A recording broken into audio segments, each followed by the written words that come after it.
All right. It is time for this episode of Angel in the Afternoon. I'm your host, Angel Rivera, and I would hope and expect that Alex Knight will be with us momentarily. He's had some trouble with his brand new monitor, so I assume he had some trouble with it last night because, but yeah, he's having trouble with his monitor, and hopefully he'll be here momentarily. But for now, you just have me. And I hope everybody's had a great weekend. Hope everybody has a great weekend. Hope everybody had a great Christmas, great holiday so far. Because this is gonna be the last episode of 2025, and we are 2024. We're looking forward to 2025. Sorry, I'm all over the place this afternoon again. See, I screwed up there again. And yeah, I hope everybody's had a great Christmas and gonna have a great New Year's. So let's see. All right, so we have Miss Witchy Perfect here. How you doing? Yeah, Alex will be. I expect him to be here momentarily. I mean, he's having issues with his monitor, so yep. So let's see what else here. Hey CBC, is Alex the Libertarian Cat? Is Alex the Libertarian Cat? What's up, CBC? Let's see. What did you get for Yule? More wine? Yeah, I got other stuff, other alcohol, not wine in particular. So yeah, we'll get to all of that in a moment. But I'll get started, and hopefully Alex will join us momentarily. So that's really the best I can do. So let's see. I wanted to start off with um let's see, Marianne Williamson. She's running for DNC chair. The So this is a whole new. Hold on a second. Oops, did I screw up? Yes, I did. Hold on. That's still kind of small, but whatever. Let's just do this. Ah, there we go. Yeah, it's still too small. You know what? Let's just do this. Ha. That works. She says, I am proud to announce I'm running for chair of the DNC In order to respond to the challenge of this moment, the Democratic Party needs transformation. So there's a link to a what looks like a Substack, because here it is right here. Just bear with me 1 second. Let's see.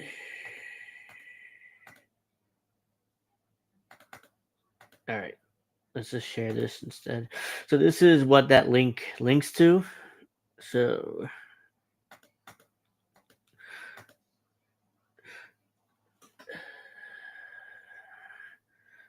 I'm running for DNC chair. My letter to Democrats of the Democratic National Committee.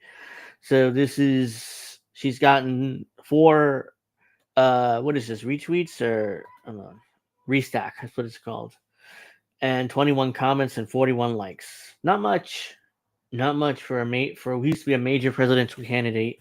Now she's barely hanging on to any type of political career. So she's running for DNC chair, and let's see, what's this? On January 20th, 2025, President-elect Trump will once again be president of the United States, plus Republicans will be in control of both the House and the Senate. For those of us who wish to be part of a passionate, fierce, but loyal opposition to what the Republicans are bringing forth in 2025 and beyond, there's a lot for us to think about.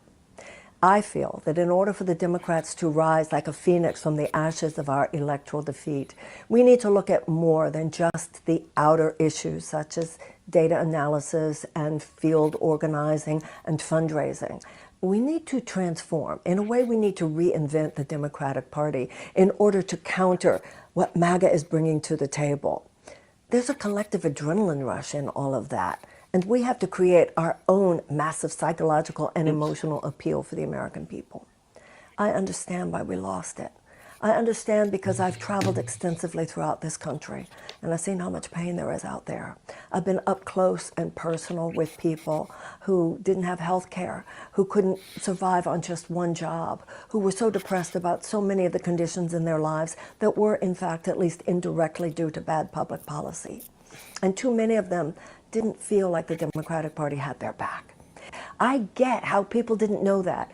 And today, I am announcing I'm running for DNC chair because I feel that I can bring a level of expertise to the process of lifting up this possibility of victory over the next 2 and 4 years in a way that will not occur if we are only looking traditional means of politicking in order to make that happen. I know how deeply we need to listen to people. I know that we need to hear people. We need to humble ourselves. We need to know what it was that made people feel that their wallets were more important than their pain. We need to understand what it is that has made people emotionally and psychologically disconnect from a sense that the Democratic Party was part of a great legacy in American history, and that involvement with the party would be a way that they too could connect. I want to help people know what's going on in politics. I want to help people connect with the political issues that are going on in their lives in a very real and personal way. And I want to help people understand that by connecting to the Democratic Party, they can truly make a difference. That is the kind of skill set and understanding and spirit that we need in the next chair of the DNC.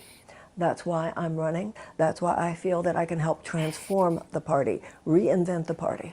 Because the politics of the past will not be enough to take on the politics of the present and the future. Donald Trump is a 21st century political phenomenon, and we need to become one too. And I feel that if I'm in there, we'll meet him toe to toe. Same kind of energy, same kind of adrenaline, same kind of political and emotional power. And then we will have a very good year a couple years from now, even better year 4 years from now, because Donald Trump will have met his match. Thanks. Oh, thank God. I barely heard anything of what she had to say. I wasn't paying attention, but I'll tell you this. I mean, this is nonsense. It's more like Democratic Party nonsense. I'm pretty sure it's what it says here. Let's see. Yeah, I don't have to read any of this because she pretty much said this exactly. But, so DNC members only. Please attend the Zoom meeting with Marianne this weekend. Ask her questions, learn your ideas, and share Learn your idea and share yours. I think she meant learn her ideas and and share yours. But digress. It's today at 6:30 Eastern. So this meeting's already started. Apparently, the registration link is there.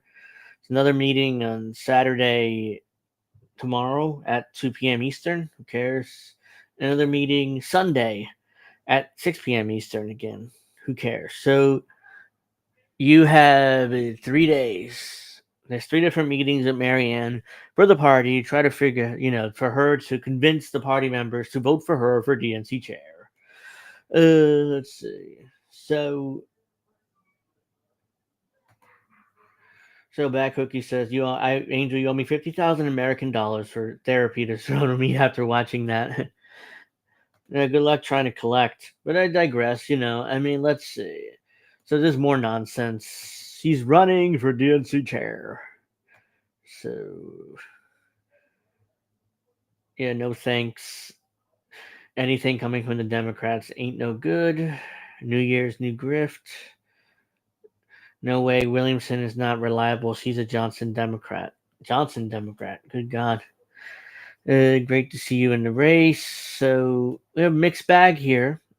Some people say no, other people saying yes. Some people really don't give a shit. But yeah. I mean, that's Marianne Williamson. My thoughts are, no, it's not going to make a difference. She's not going to win anyway. So why bother? Why bother? Even really diving into the policies and diving into anything she has to say, because it's useless. She's not going to win. The most likely new DNC chair is going to be Rahm Emanuel or somebody of that ilk. Like, there's no chance that Marianne Williamson here becomes a new DNC chair. So let's look at this now. I'm done with her.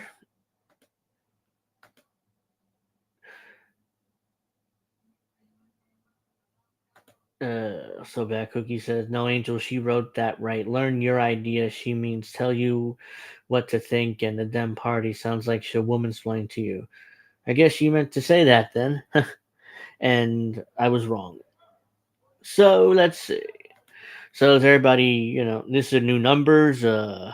U.S. homelessness. I just butchered that. Hold on a second. U.S. homelessness. You're not paying me for an ad, so get out of here. U.S. homelessness up 18% as affordable housing remains out of reach for many people. So, yeah, homelessness is way up. All right, get rid of this too. Any goddamn ads. The United States saw an 18.1% increase in homelessness this year, a dramatic rise driven mostly by a lack of affordable housing, as well as devastating natural disasters and a surge of migrants in several parts of the country, federal officials said on Friday. The U.S. Department of Housing and Urban Development said federally required tallies taken across the country in January found that more than 770,000 people were counted as homeless, a number that misses some people and does not include those staying with friends and family because they don't have a place of their own, which makes the number even higher. That increase comes on top of a 12% increase in 2023, which HUD blamed on soaring rents and the end of pandemic assistance. The 2023 increase was also driven by people experiencing homelessness for the first time. The number overall represents 23 of every 10,000 people in the U.S., with Black people being overrepresented among the homeless population. Let's see what else. No American should face homelessness. The Biden-Harris administration is committed to ensuring every family has access to affordable, safe, and quality housing they deserve. HUD agency head Adrian Todman said in the statement, adding that the focus should remain on evidence-based efforts to prevent and end homelessness. In other words, we're not really going to do much in the last few weeks of the administration, so that's Trump's problem. Yeah, that's Trump. Who cares about that? Let's see. Among the most concerning trends were nearly a 40% rise in family homelessness, one of the areas that is most affected by the arrival of migrants in big cities. Family homelessness had doubled in 13 communities impacted by migrants, including Denver, Chicago, and New York City, according to HUD, while it rose up to 8% in the remaining 373 communities. Nearly 150,000 children experienced homelessness on a single night in 2024. We're projecting a 33% jump from last year. Disasters also played a part in the rise of the count, especially last year's catastrophic Maui wildfire, the deadliest U.S. wildfire in more than a century. More than 5,200 people were staying in emergency shelters in Hawaii on the night of the count.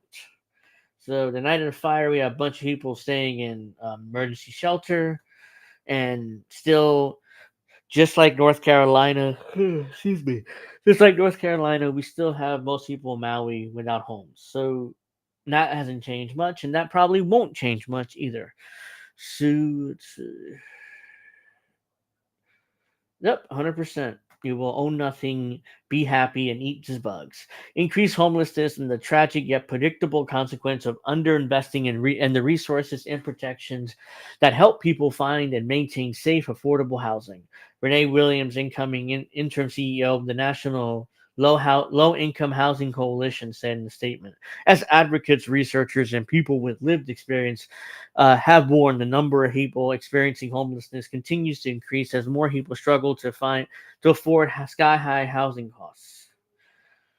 Robert Mawa Jr., the former executive director of the U.S. Interagency Council on Homelessness from 2019 to 2021, called the nearly 33% increase in homelessness over the past 4 years disgraceful, and that the federal government needs to abandon efforts to prioritize.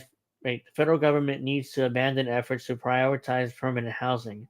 We need to focus on the treatment of substance abuse and mental illness and bring back program requirements like job training, he said in email. The numbers also come in increasing numbers of communities are taking a hard line against homelessness. Communities, especially in Western states, have been enforcing bans on camping as public pressure grows to address what some residents say are dangerous and unsanitary living conditions. That follows a 6-3 ruling earlier this year by the Supreme Court that found that outdoor sleeping bans don't violate the Eighth Amendment. Homelessness advocates argued that punishing people who need a place to sleep would criminalize homelessness. There was some positive news in that count as homelessness among veterans continued to trend downwards. Homelessness among veterans dropped 8% to 32,882 in 2024. It was even larger decrease from unsheltered veterans, declining 11%, 13,851 in 2024. What's the difference between homelessness and unsheltered? I don't know, but apparently they're making a distinction here.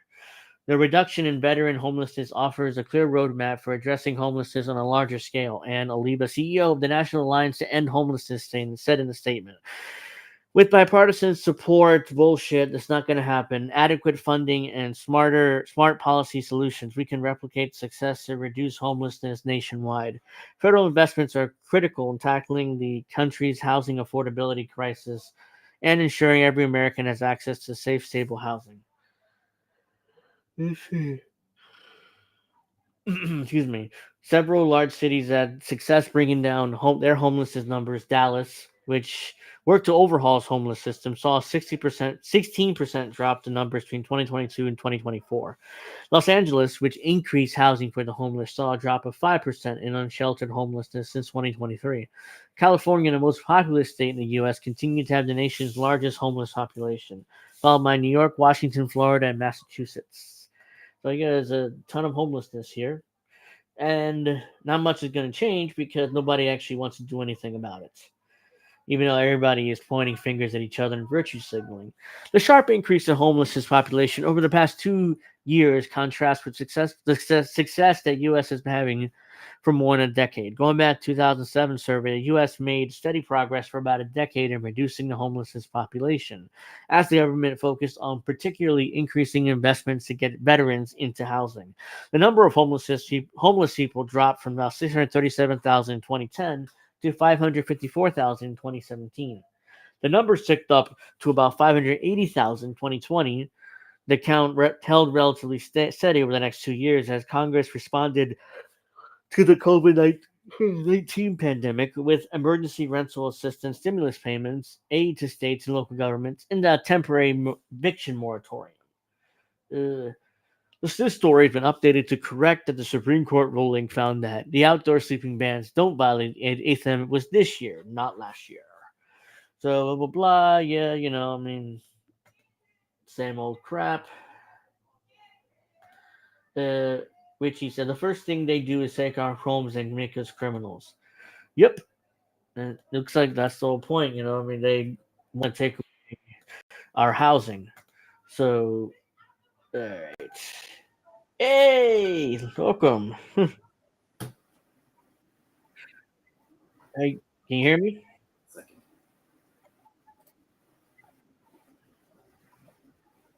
Yep. So homelessness is worse, and it's going to get worse. Oops. Okay, can you hear me now? Yeah, I can hear you. Okay, good. All right. Yeah, we were just talking about Marianne Williamson running for DNC chair. I just went over Yeah. that.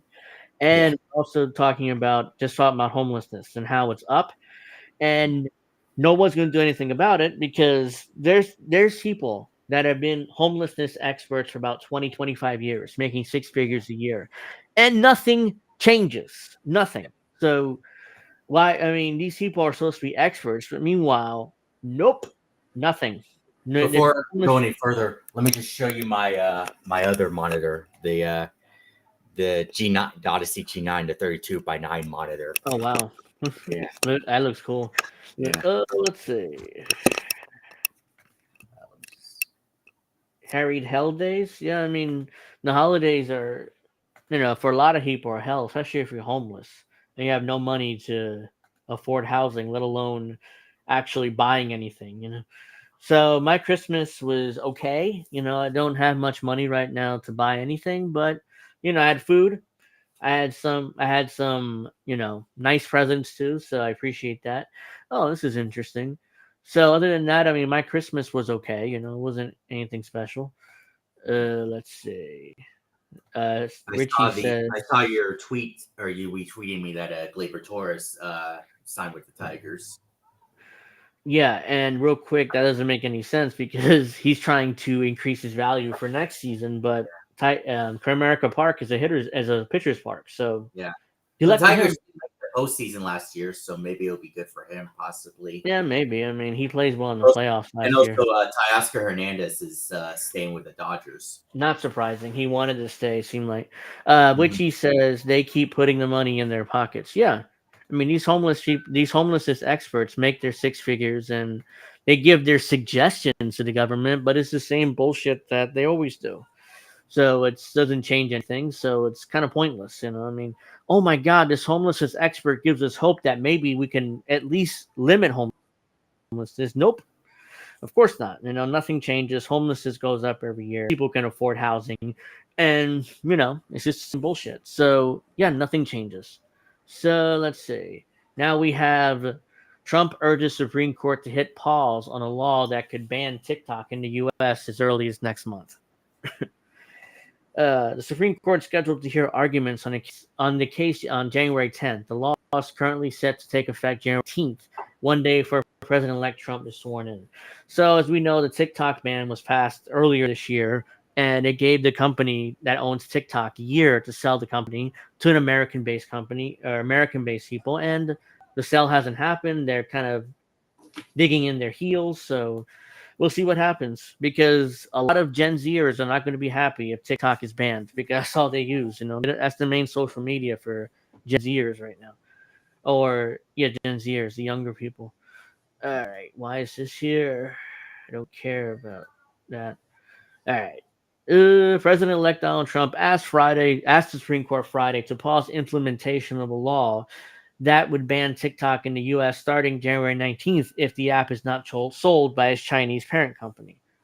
Let's see. The court is due to hear arguments on January 10th. Got something to keep an eye on because we probably got to cover that. President Trump takes no position on the underlying merits of this dispute. Wrote D. John Sawyer. What kind of douchebag puts the first name as a letter? It's like me. My first name would be A. Jesus Rivera. I was like, what the fuck? What's A? Yeah, seriously, what the fuck? Yeah, it's like it's a douchey like D. So I assume it's David or Dave or something, but D. John Sawyer, Trump lawyer, who is also the president-elect's pick for U.S. Solicitor General. Instead, he respectfully requested the court consider staying the act's deadline for divestment of January 19, 2025.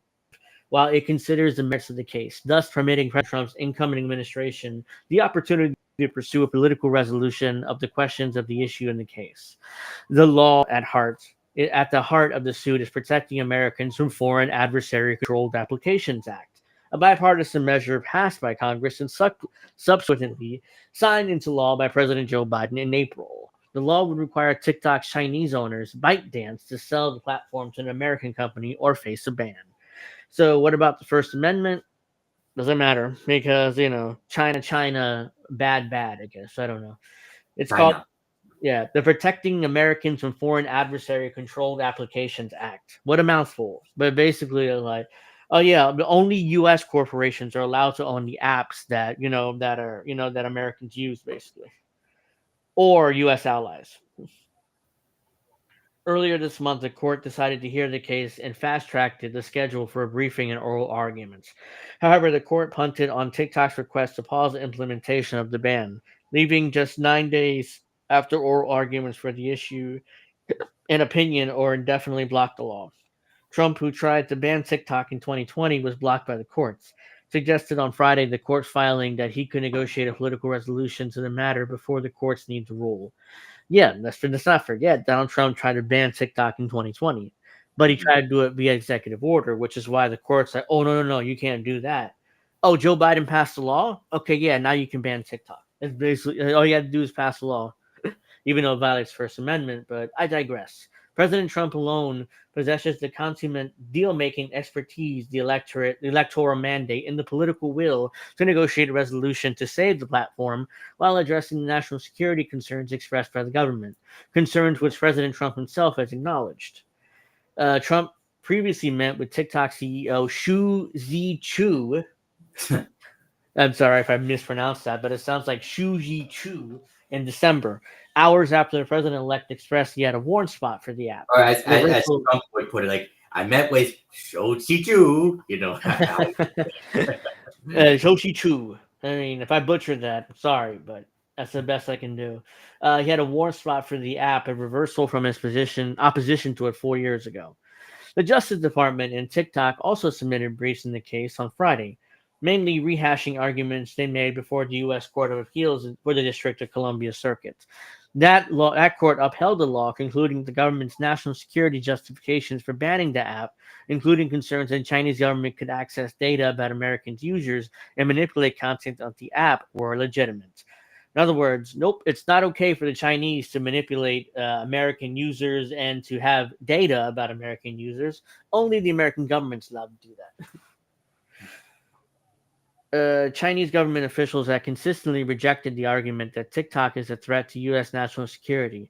On its court filing Friday, the Justice Department defended the law, citing national security concerns that the Chinese government could influence the company. TikTok, meanwhile, opposed the law, saying that the brief that banning the app would violate free speech rights protected under the First Amendment, which it would.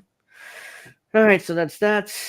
And we got to keep an eye on this for next year. Oral arguments will be heard January 10th. Which I believe that's a Monday, but I could be wrong. Let me see. January 10th. No, it's a Friday.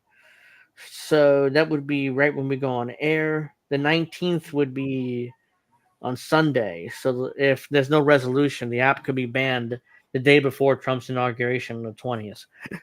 So, yeah. I mean, I don't really care about TikTok myself because I don't use it, but I know a lot of people do use it. And so... which he says, who are you chewing? Yeah. Jijen Chu. So, yeah, I mean, TikTok, I don't really care about it, but at the same time, though, it is a First Amendment issue. Because I don't think people should have their apps banned. I mean, come on. I don't use TikTok, but still, a lot of people still use it, especially the younger generation. And it's going to look bad. It's going to look bad for whoever's in charge when that TikTok ban happens. So that's why I think Trump is kind of desperate to keep the app so they don't piss off the younger voters, because a lot of younger voters went for Trump in 2024 in November, more than I thought that would. So he's trying to maintain his support among the younger voters, especially the ones who watch Joe Rogan. So let's see. Steph says, I have something for you to see, Angel. It's a Rick Rude rib. Okay, we will definitely bring that up tomorrow then, if you have it. And I'll share some more videos for tomorrow as well. Okay. Yeah. Okay, sounds good. So yeah, I mean, it's a First Amendment violation. Of course, nobody cares because, it's just the same old like bullshit. It's like, well, I mean, it's China. It's China bad right now, basically.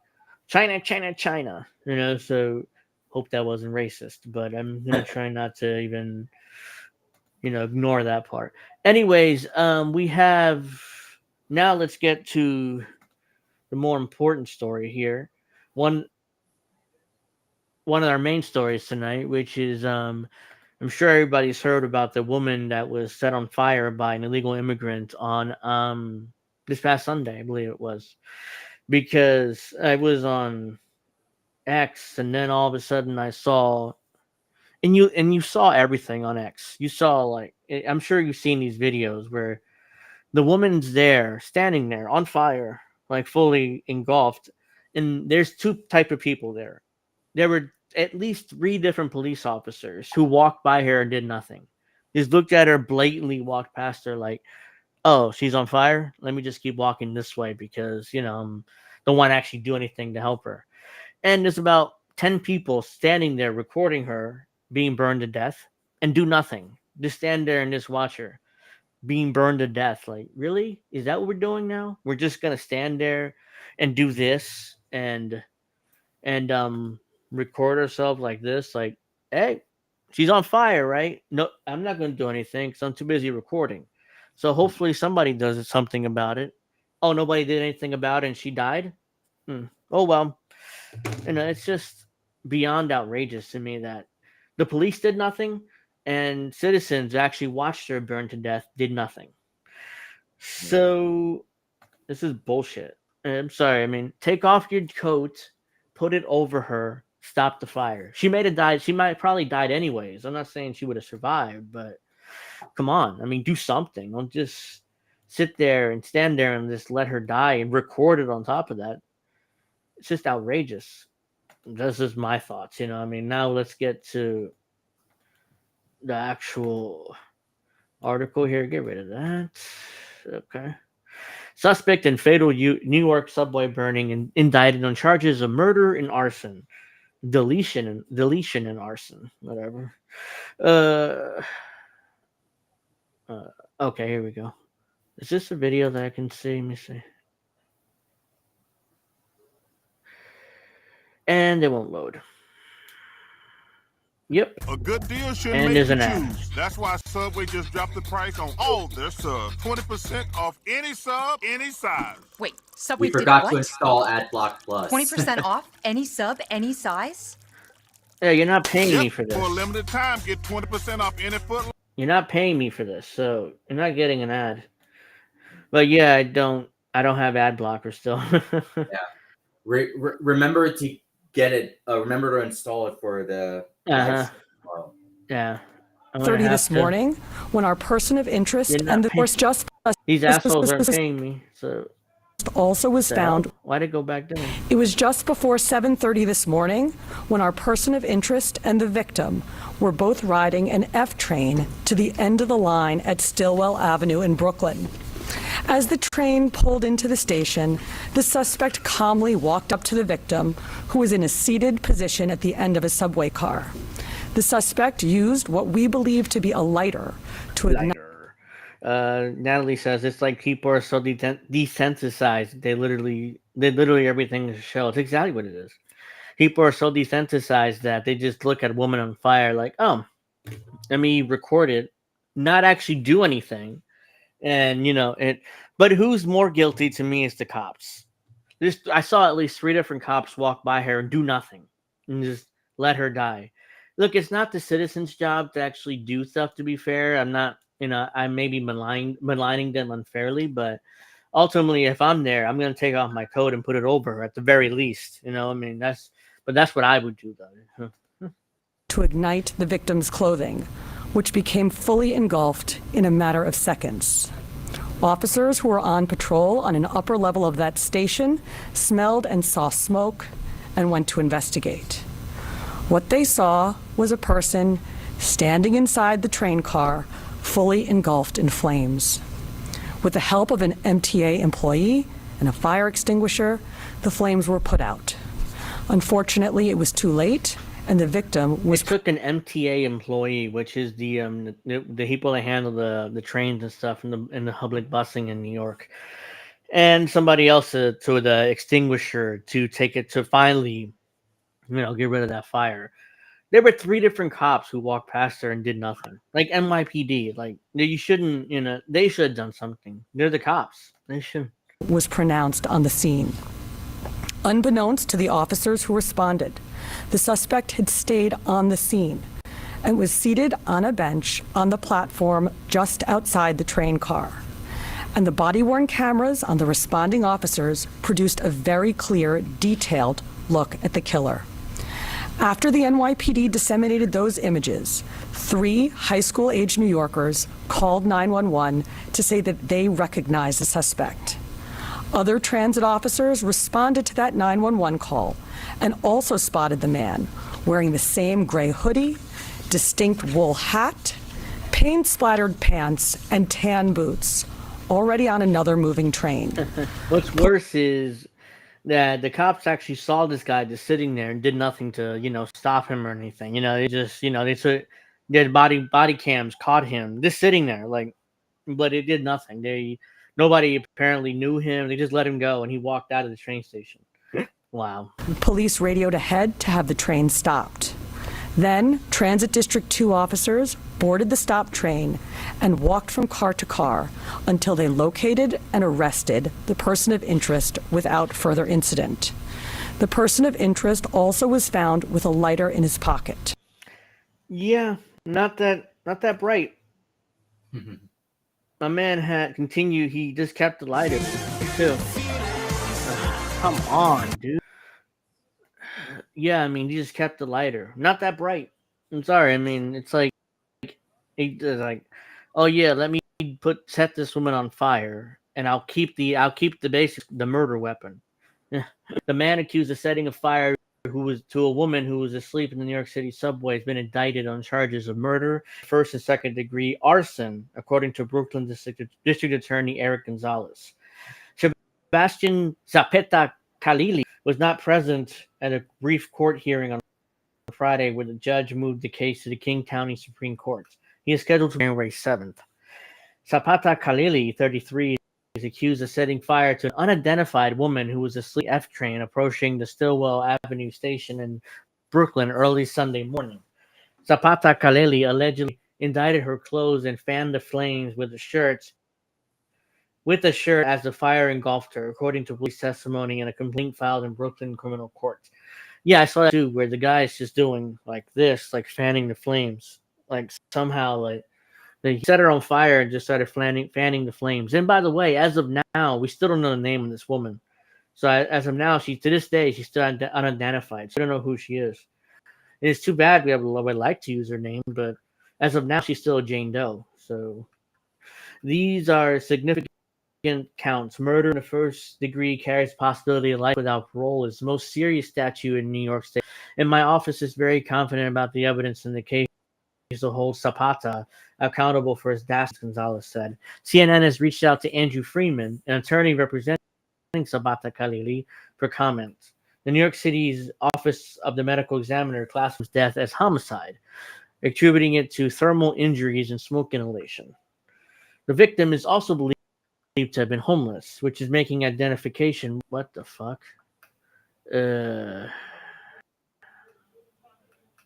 Just went up for a reason. Let's see. The victim is believed to have been homeless with identification efforts difficult. So, yeah, apparently, we don't know who she is still to this day. Although the victim's body was badly burned, investigators have made progress and are using advanced fingerprinting and DNA evidence to confirm. The district's attorney said dental records are typically one of the ways burned victims can be identified, law enforcement said. Yeah, usually they know who you are. They use dental records because usually you have to go to the dentist at least once in your life. So they keep those X-rays. So if they can't identify you, they'll identify you by your teeth, unless somebody actively takes your head and starts pulling out your teeth, which I've seen some serial killers do. But that's my obsession, with following serial killers. I know that's a weird thing, but what can I say? Our hearts not only go out to the victim, our hearts go out to not only this victim, but we know there's a family. Just because they appears to be living in this situation of homelessness does not mean that there's not going to be a family devastated by a tragic way she lost her life. The incident has highlighted concerns about safety in the subway system amid a disturbing trend of recent random attacks, drawing attention to the long-standing issue that major cities like New York has faced for years, including homelessness, immigration, and substance abuse. Yeah, here's my advice. If you're going to go to New York City and if you're going to take the subway, don't fall asleep. Hmm. Do not fall asleep. Because I've seen some weird stuff in New York. Like, you have trolls, like, literally taking and just throwing it in people's face.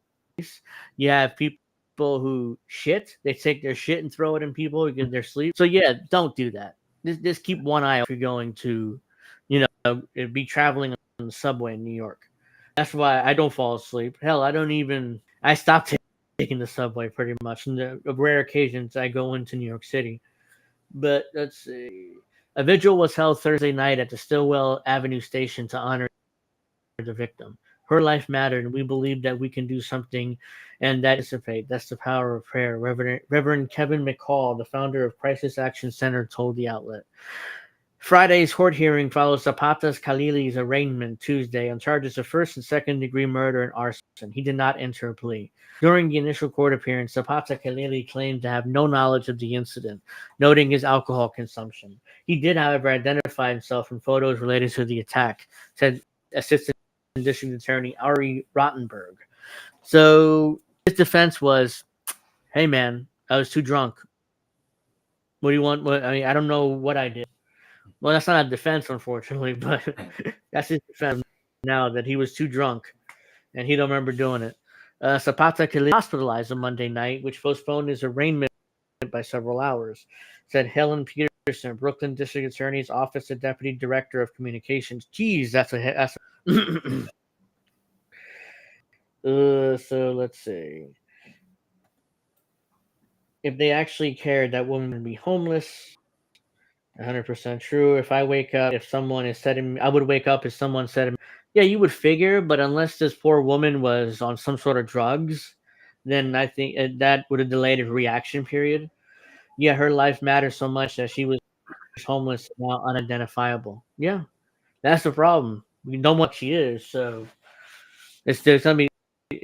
As of now, she's still a Jane Doe. So what we know about the suspect. An undocumented immigrant from Zapata Khalili was deported in 2018, later re-entered the U.S. illegally. According to federal immigration authorities, his arrest was a Brooklyn homeless shelter for men struggling with substance abuse, the NYPD says. So this man was deported in 2018 under the Trump administration and later re-entered the U.S. illegally. So because of the Biden administration's lack of immigration policies, again, Yeah. this is ridiculous now. Here we go. Now, all of a sudden, we don't know who he is. Now, he's not he was supposed to be here. But now he is here, and now he killed some homeless woman, which we can't identify because she was burned so badly. Great. He shouldn't have been here to begin with. Again, here we go again with now all of a sudden the Democrats will get the blame because they have lax immigration policies, which they do. Democrats have allowed people to declare asylum pretty much anywhere. If you cross the border illegally, you're asylum instead of going to the port of entry like you're supposed to. Let's see. When asked about Zapata Khalili's current address and shelter status, the spokesperson for the New York City Department of Social Services says, we cannot disclose any case information about individual social service recipients and cannot comment on ongoing investigations. So, in other words, a big fuck you. I mean, we're not going to tell you anything about him. U.S. Border Patrol encounters Zapata Khalili in Sonora, Arizona on June 1st, 2018, issuing him an expedited removal. He returned to Guatemala 6 days later, according to Immigration and Customs Enforcement spokesperson. He later unlawfully re-entered the U.S. at an unknown date and location. This marks the Papa Khalili's first, according to Rottenberg.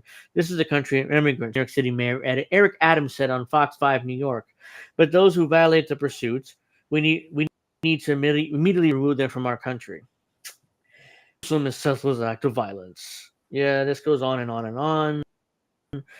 So basically, I'm not reading all this because I'm tired of reading. I've been reading for nearly an hour on the show.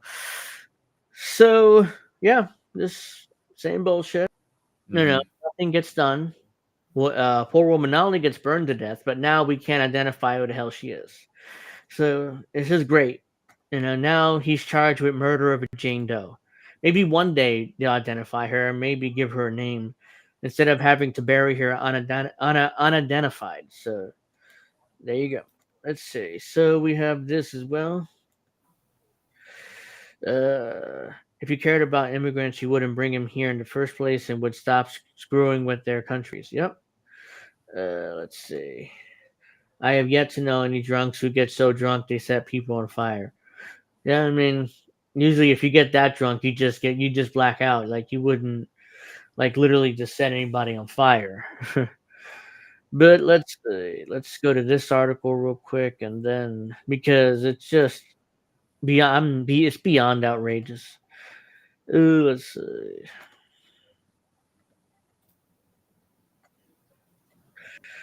A woman burned alive in New York City subways. Bystanders watched and filmed. This is what annoyed me personally, like I said before. Get rid of that.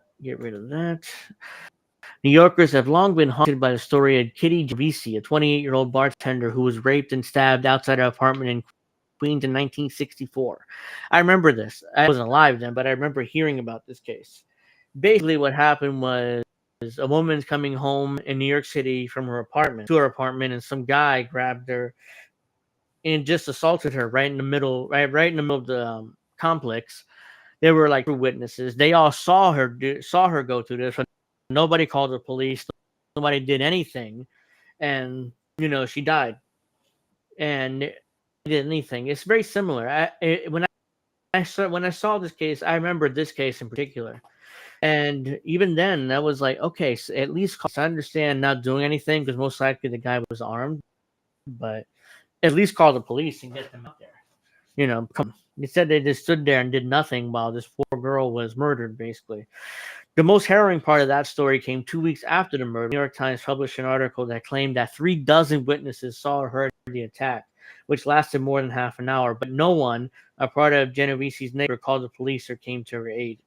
Although the report was later disputed by authorities who said many of the witnesses did in fact attempt to call the police. The bystander effect that grew out of Genovese was enshrined as an urban legend. So, yeah, that's what the bystander effect is. Basically, people watch but do nothing or assume, oh, well, somebody else will do something, obviously, right? So I don't have to do anything. So let's see. The infamous story has been turned into national conversation after the aftermath of a horrific murder of a woman of a New York City subway train early on Sunday when an illegal immigrant allegedly lit the passenger on fire and she burned alive while the train stopped at a Brooklyn station. This is what I'm talking about here.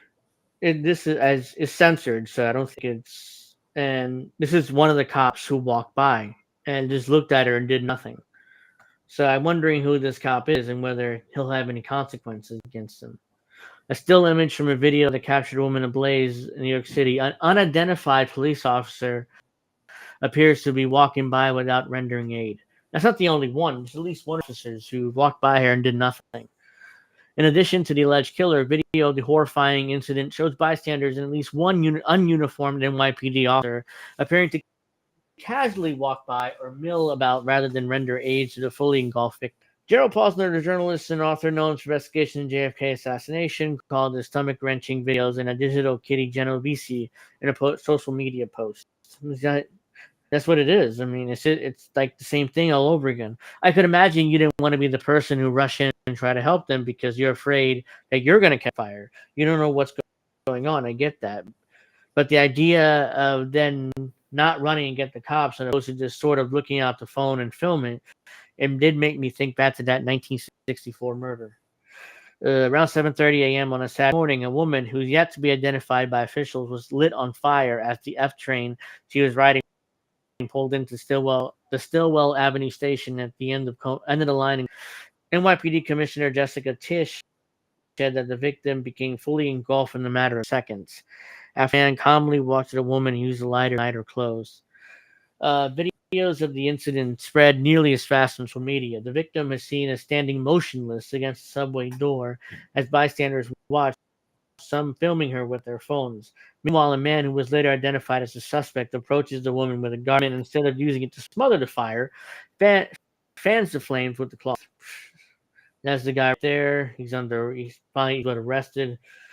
Uh, a day later, Sebastian Zapata Khalili, an immigrant from Guatemala who been deported in 2018, only returned to the U.S. at a later date, was charged with first-degree murder and arson in the attack that officials said was random.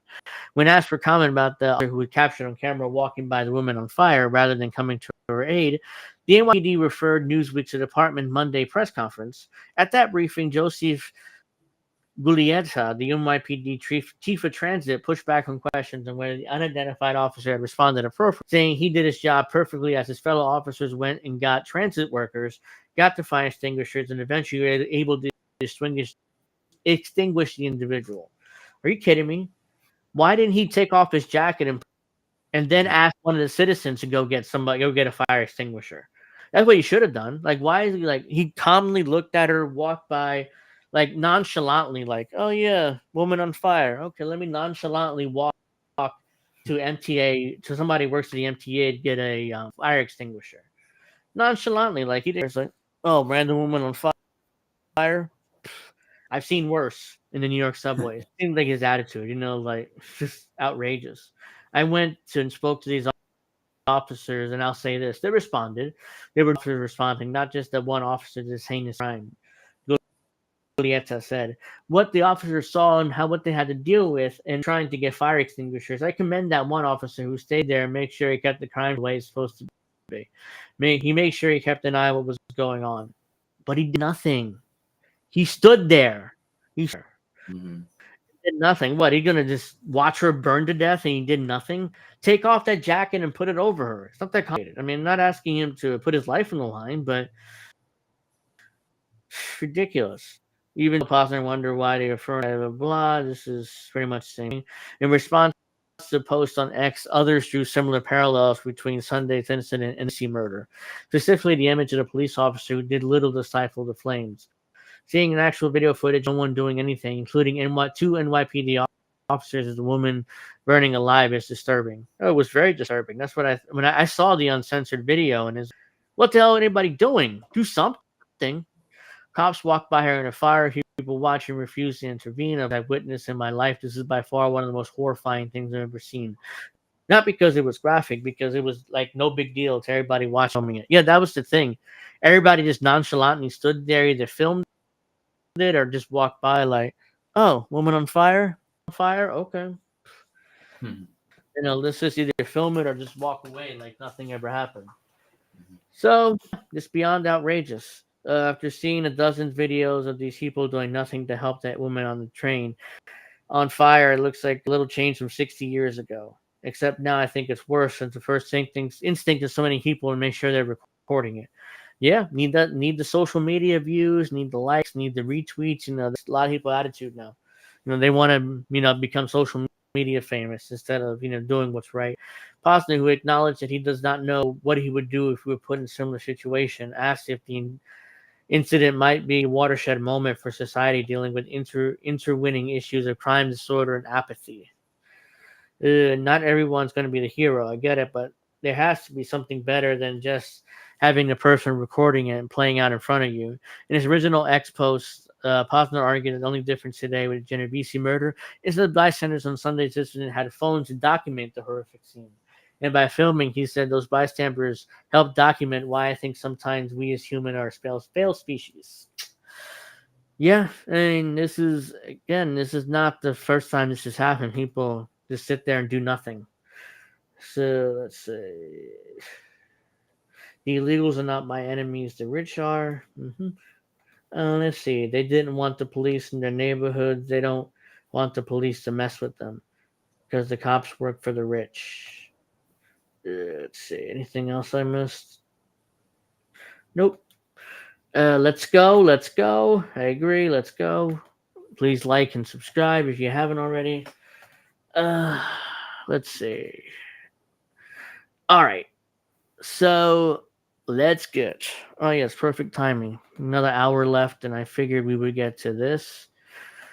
So usually I wouldn't talk about this person regularly, but because I have nothing, nothing major has happened this week other than that.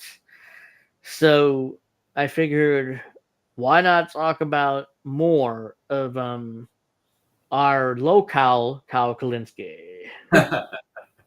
Because this man is a local. I mean, there's no doubt about it now in my head. He's number one local in the space. So yeah, I mean, we talked about last week. And I don't want to be known talking about it every week, but I had nothing better to write about or really talk about, so not much is going on. It's the Christmas week. So forgive me if I'm boring you guys with this, but I needed the content for the week, so here we go. As we talked about last week. Just to respond to Steph, the kitties are around. They might come in a little later, so. Yeah, I don't see them right now either. Oops. Anyways, as we talked about last week, we had Joe Rogan against Kyle Kulinski in a little war that Kyle started in his head. Quite frankly, I don't think Joe Rogan knows he's at war with him still. And now we have a new war against Elon Musk. Elon Musk is apparently Kyle is so important that Elon Musk has to attack him, even though he did no such thing.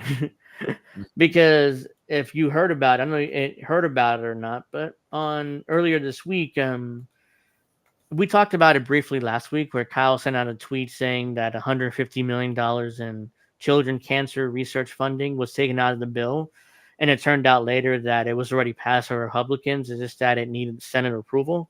And Kyle tweeted that out anyways. So he's recently proceeded to double down on that and triple down on that, which is not surprising because the man is complete local and can't admit that he's that he's wrong or was wrong. So, and on top of that, on Friday over the weekend, he drove his vehicle and did a video response in a very desperate and panicky way, and tried to posture that Elon Musk was wrong, that Elon Musk was the one in the wrong when clearly he was the one in the wrong. So he tweeted, Elon Musk responded to a tweet from Libs of TikTok, who screenshotted Kyle's tweet, and he said that Democrats always lie, Elon Musk. But he was not referring to Kyle, he was referring to Democrats in general. It just happened to be Kyle that's there. And of course, our favorite locale of the week decided to have main character syndrome, and not like Elon was talking about him when he wasn't. So he drove in a very reckless way. I retweeted a clip that another YouTuber did in response, and he's talking about how reckless he was driving and stuff, which was very reckless. And as I used to work for a driving school. I wasn't an instructor, but I sometimes would instruct students, even though I wasn't supposed to. But I digress. And the way Kyle drove here triggered me like crazy. I mean, he did this, like he would just do this, and the wheel was turning like this, and I can't believe Crystal Ball allowed him to drive like that. I mean, as his wife, he would say, "What the fuck are you doing?" That's the first that most women would say that. Like, are you out of your mind? No, she said nothing, and he's doing this, and he's blatantly looking at the camera like this, like, and meanwhile the street's over here. So yeah, throughout this video, he's going to give us the example of how not to drive. So if you're a teenager who happen to be watching this, don't follow Kyle's advice, because don't follow the way Kyle drives, because you're gonna have an accident. Either you're gonna hurt somebody or yourself, and you're gonna increase your parents' insurance, and they're gonna be pissed at you. So luckily Kyle didn't have an accident here, because he would have increased Crystal's insurance, and I'm sure she would have been furious with him. But it's her fault because she let him drive like that. So let's watch. Well, y'all. What do we have here? Did a robber baron just decide to come after me, Crystal? Is that what happened? I think an immigrant welfare queen, robber baron, actually. Immigrant welfare queen, robber baron, decide to come after me.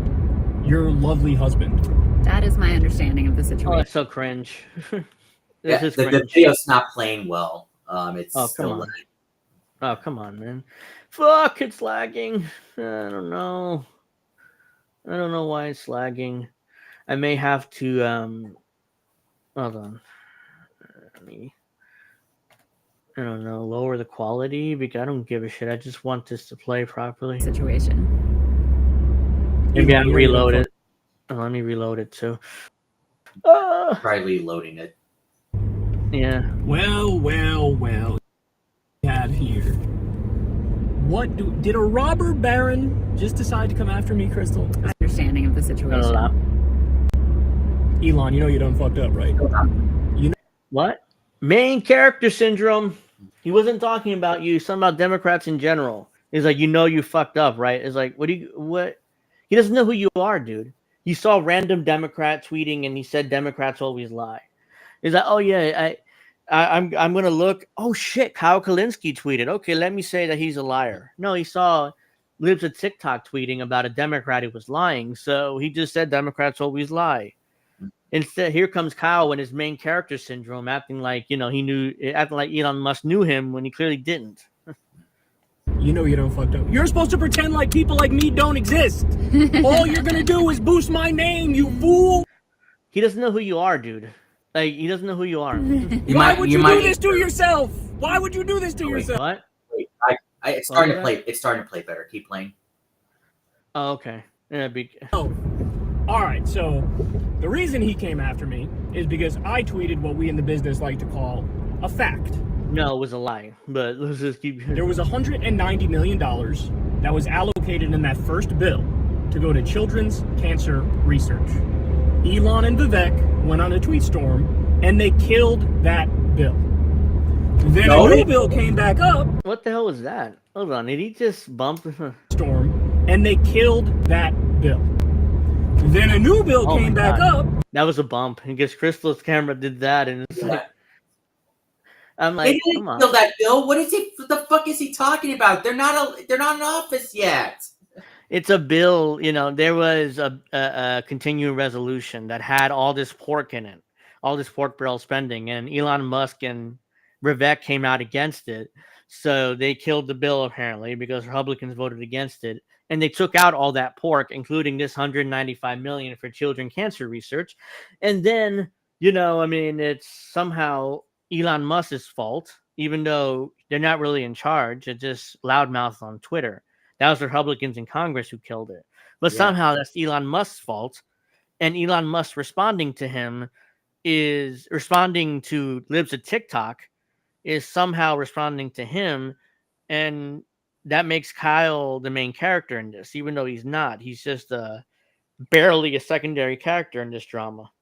Mm-hmm. I'm sorry. I need a drink, because this is already giving me a headache.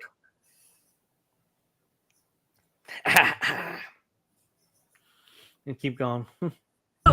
Which they approved of, which didn't have the money for funding children's cancer research. So I tweet that very basic fact, and he quote tweets a libs of TikTok tweet that's showing what I said, right? And libs of TikTok says, oh, he's lying because there's a standalone bill on this that passed the House, but it didn't pass the Senate. And so since there's a standalone bill, this is factually inaccurate. And then you have Elon said the Democrats are lying again. Which they are, because you're a liar, but referring to me. He wasn't referring to you, he was referring to Democrats in general. Let's review again real quick. The first bill, by the way, must pass bill, continuing resolution, must pass bill. that had $190 million for children's. Yeah, you don't need that. Again, you don't need that. I mean, come on. Don't need that. Oh, yeah, I don't know why it's lagging so much. It shouldn't be. Because the other videos were fine. I don't know, lower the quality some more. Because at this one. Cancer research. Elon killed that bill, and then a new bill came up that they approved of. Again, what's viewed as a must-pass bill, and it didn't have it in there. So it's pork barrel spending. It doesn't need to be in there. It's just a continued resolution to fund the government. You don't need billions of dollars in pork barrel spending for no reason.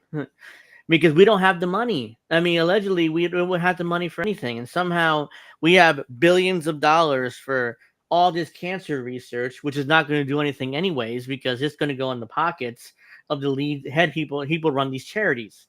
So it's kind of pointless, but no, we have to give all this money to these charities to cure cancers that they're never going to cure anyways.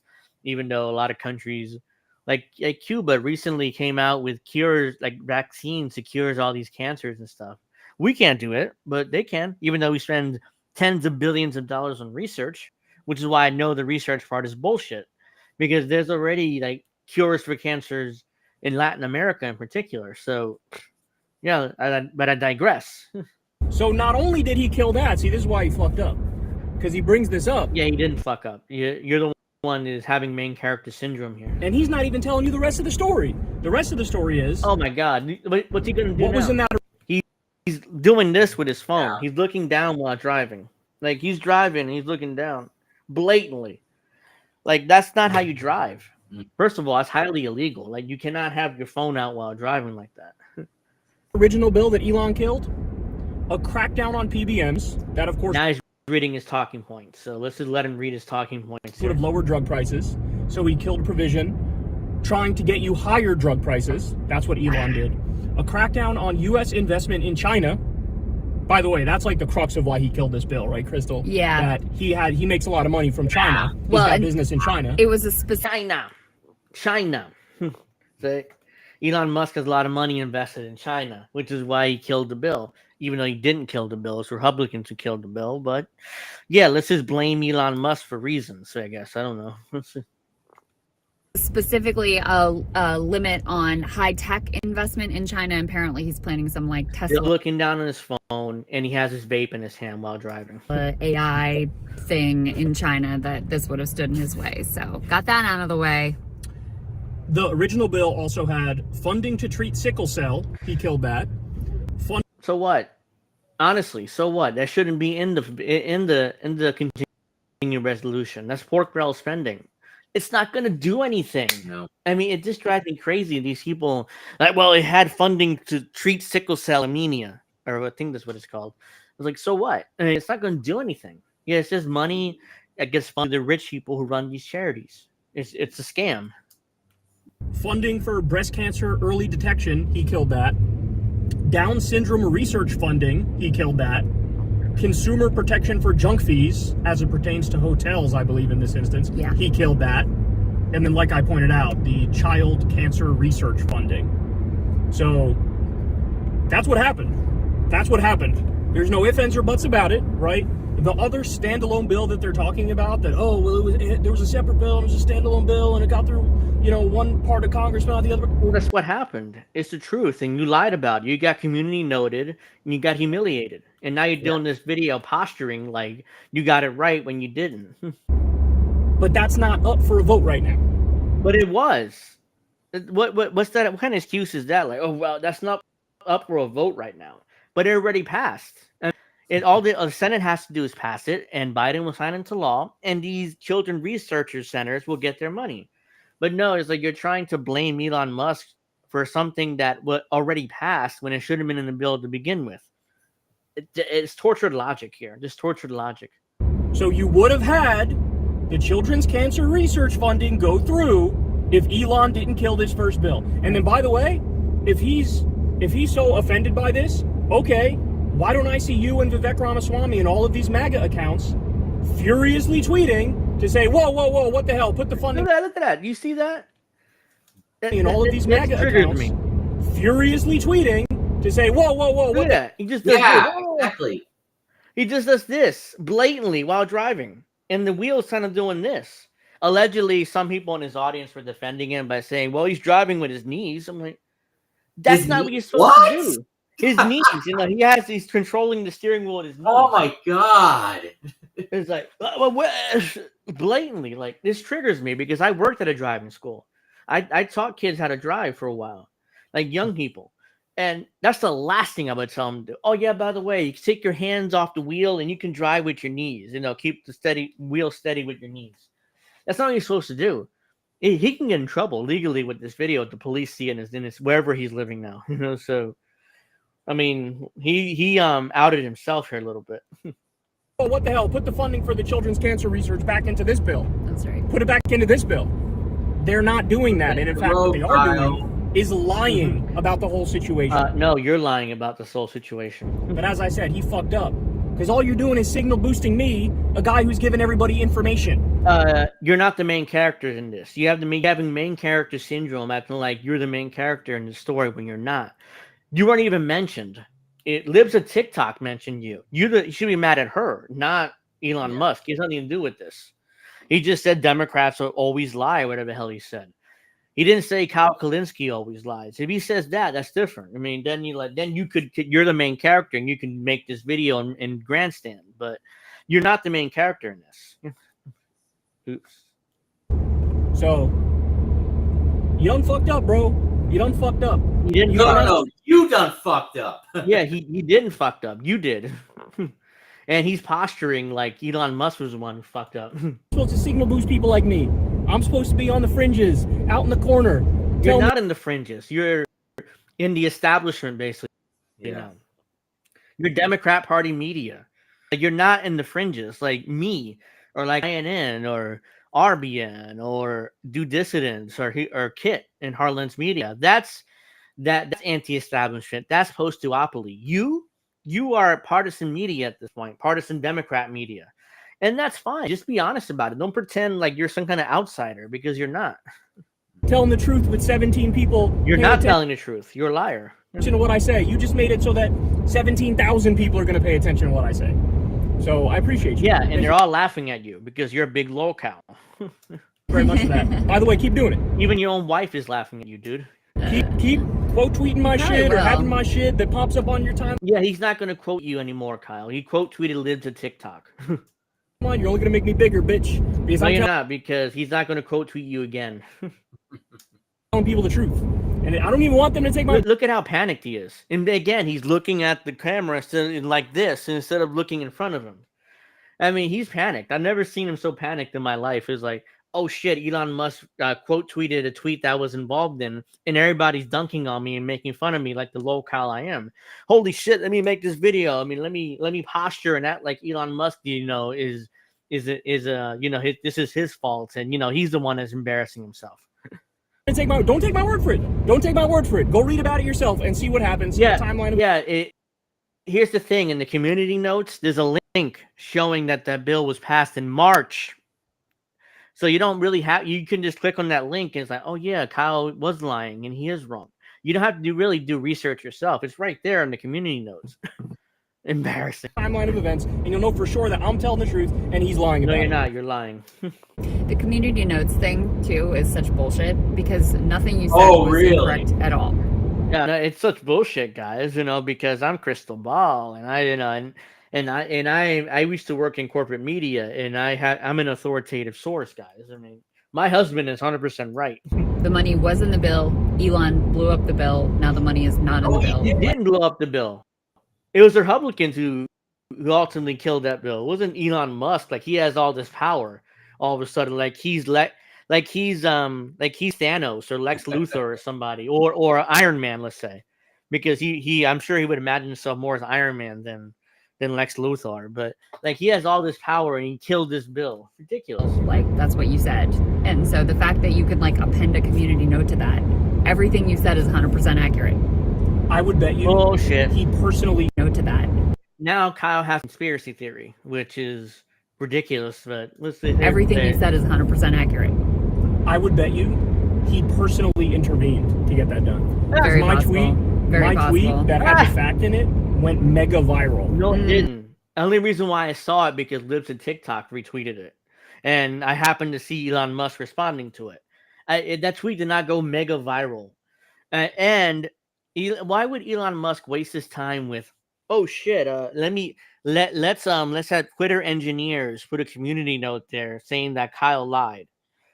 That's not how community notes even works. Usually, the way it works is users on X they put in the community notes, that this is out of context or this person's lying or this, that, and the third. It's not Elon Musk who's basically deciding, okay, this is community noted, this is community noted, and that's community noted. That's not how it works. And then I'm sure he's behind the scenes on the phone or texting back and forth with some of his minions at Twitter. Yeah. Like, yo, add a community note to this because this is making me look bad. You're damn. Yeah, bullshit. Bullshit. Elon Musk wouldn't waste his time with you, Kyle. I mean, he has more important things to worry about. Yeah. I think you know who the fuck you are anyway. So why is like, oh, hey, Kyle Kulinski is embarrassing me. So let me put a community note. Some random YouTuber is embarrassing me. Let me put a community notes here. Try to embarrass him instead. Bullshit. Total bullshit. You're damn fucking right. It's making you look bad because you are bad, bitch. Because you did this shit. He's so cringe, man. See people on Twitter too who are like, "Oh, the Democrats' dastardly plan to put the cancer funding in and then make us look like bad guys for pulling it out." And it's like, you could just not defund cancer. Again, oh shit, I hit my mic. Again, come on, dude. Keep your hands on the wheel. 10-2, right there. That's all you have to do. This doesn't make any sense. What the hell are you doing? Trying to cause an accident? Mm-hmm. That's why they were people on X saying he's trying to kill himself and his wife because it's he's doing this shit for no reason. Yeah. Research for kids? You ever think of that? No, how about not actually putting it in the bill because it's pork barrel spending and it's ridiculous? Which, by the way, Republicans already passed in March. So why are we even having this discussion? All right, let's see. Driving Me Macy says, I am a Toyota person. Ford has the worst quality on the planet. I personally have a Nissan, so let's see. It's a two-door Nissan, and I'm very annoyed by it because I have a hard time getting in it since I'm so big. Not tall, but I'm talking about like wide big, so... Yeah, so I'm that big, so it's hard for me to get into this two-door, which is all the way down on the ground. Is shit. But yeah, I mean, it drives well, so that's all that matters. I'll deal with the rest of that. Let's see, Miss Witchy Perfect. My dad hates Ford, so we are Chevy or GMC people. Teach me how to drive, dear angel. It's not, it's all you got to do is keep your hands here, make sure, pay attention to the road, and you'll be fine, most likely. Because it's just not that hard to do. But of course, our favorite locale here can't even do that properly. You would really own the libs if you just actually kept in the funding. You're already owned. Everybody's owned you on X. Actually, your husband, not you, but everybody. You're already owned. So for the sick kids with cancer, these people are ridiculous, man. Yeah. Look, I'm gonna put out a challenge to MAGA right now. Wait, who are you to challenge MAGA? MAGA doesn't give a shit about you. It's I'm gonna put out a challenge to MAGA. Who gives a shit? They don't give a shit about you. I mean, they're not like, oh shit, Kyle Kulinski is challenging us. What do he has to say? Let's see what we got to follow his directions. MAGA doesn't give a shit about you, dude. Now, Elon's a lost cause, Vivek's a lost cause. They're clowns. They're robber baron assholes. But I'm gonna put out a challenge to MAGA right now because Yeah, look in front of you, dude. He's like, I'm gonna put a challenge right now. Oh shit, I'm not looking at the road. Heard some people say, oh, they're gonna hold Trump accountable and Elon accountable if they do something bad and wrong. Okay, well, I'm waiting to see. Where's the revolt and where's the backlash for all the stuff that just got pulled out of the bill? I'm gonna say it one more time. Now he's gonna read his talking points again. Looking down while driving looks like on a highway. Brilliant. Time. Crackdown on PBMs was pulled out. It would have lowered drug prices. Now they want higher drug prices. Crackdown on U.S. That's not true. I don't even know what that PBM even is. Like what? I mean, I don't understand why. How would that make drug prices higher? They're already high as it is. Investment in China, that was taken out. Funding to treat sickle cell, taken out. Funding for breast cancer early detection, taken out. Down syndrome research funding, taken out. Consumer protection for junk food. still looking down while driving. And he has his vape in his other hand, so he can barely control the wheel. He's taken out, and child cancer research funding taken out. Also, deep fake porn, cracking down on deep fake porn, that was in there, and that was taken out as well. Yeah, that's right. So if you want to... Cracking down on deep porn. How's that? I don't understand how it's supposed to work. Yeah. I mean, oh yeah, by the way, their takeout higher control that was taken out of the bill. Cracking down on deep fake porns. Like, okay, and how's that supposed to work? I don't even understand how that's supposed to work. But I digress. Let's see what our locale has to say. If you want to prove that you guys are independent thinkers and, we're not a cult, we don't just follow Trump and Elon no matter what they say. Okay, bitch, go ahead. Go ahead. Wait, who are you? Why are you the arbiter of this? MAGA doesn't care about you. It's like, they're going to probably support Trump no matter what. Even if, all this pork barrel spending is out of it, all Trump has to say, yeah, I don't support this. I don't support this. I can't do his accent. So now you want to try. But I mean, and that's it. They'll be like, yeah, this is bullshit pork barrel spending, which is what it is. Go ahead. You should be the ones leading the charge on the shit I'm saying. I shouldn't be the one having to do it. You guys should be leading right now. Well, yeah, who are you? You're not the arbiter of what MAGA does. So no one cares. The thing is, so where things stand right now, it's chaos. Who knows what the fuck is going to ultimately happen? But the government supposed to shut down at midnight tonight if they can't pass a continuing resolution through the House and the Senate. It has to go through both bodies. So yes, we know, Crystal. Thank you for pointing out the obvious. Right now, Trump really wants the debt ceiling raised so that he can do his tax cuts for the rich and not bump into the debt ceiling. Who else was putting tax cuts for the rich, guys? The Democrats. Yeah. But at the time, Kyle, Democrats are in charge since Kyle Kulinski, our favorite locale, is part of the partisan media for Democrats. He never pointed that out. Just like in Build Back Better, which Kyle loves to death. Yeah. You know how they funded that?